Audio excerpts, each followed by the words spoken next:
Desde quando era menor que eu ficava boladão. Desde quando era menor que eu ficava boladão. Trombei o DJ Bala, ele apertou na pura e ré. Tava muito louco, tava muito louco. É tipo assim, sabe por quê, moleque zica?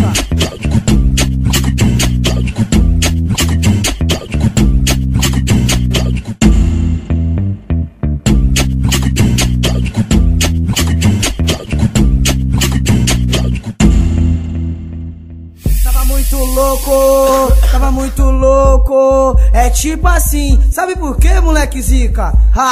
Nós vai fumar o do boldin, nós vai fumar o do boldin. Fuma tacota, fica brisadão, e depois passa o bazuca pra mim. Nós vai fumar o do boldin, vamos fumar o do boldin. Fuma tacota, fica brisadão, e depois passa o bazuca pra mim. Desde quando era menor que eu ficava boladão. Desde quando era menor que eu ficava boladão. Comecei a legalizar, era na cidade pão. A caminhada foi se passando, foi vários becos pra mente. Trombei o DJ Bala, ele apertou na pura e rap. É proibido legalizar, mas se for de toca pode. Acende, que é sem neurose. Em 2010 é só na celulose. Desde quando era menor, já ficava boladão. Desde quando era menor, eu virei o MC LOL. Desde quando era menor, ganhei um lindo presente, uma pistola cromada com 15 bala no pet. Desde quando era menor, já caí com 5-7. E os menores tinham dinheiro, carro e várias hornetes. Desde quando era menor,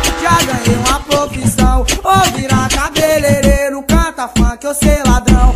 Eu vou falar a verdade, chapa quente não é o melhor. MC LOL, boladão, chapa quente. Desde quando era menor, e desde quando era menor, não entrava em desespero. Profissional, tá ligado? Sou menor, sou maloqueiro. Vou falando a verdade, o eu canto é tipo assim. A história tá contada, tem início, meio e fim. Vamos fumar o do boldin, vamos fumar o do boldin. Fuma tacota, fica brisadão, e depois passa o bazuca pra mim. Vamos fumar o do boldin, vamos fumar o do boldin. Fuma tacota, fica brisadão, e depois passa o bazuca pra mim. E depois passa o bazuca pra mim, é assim.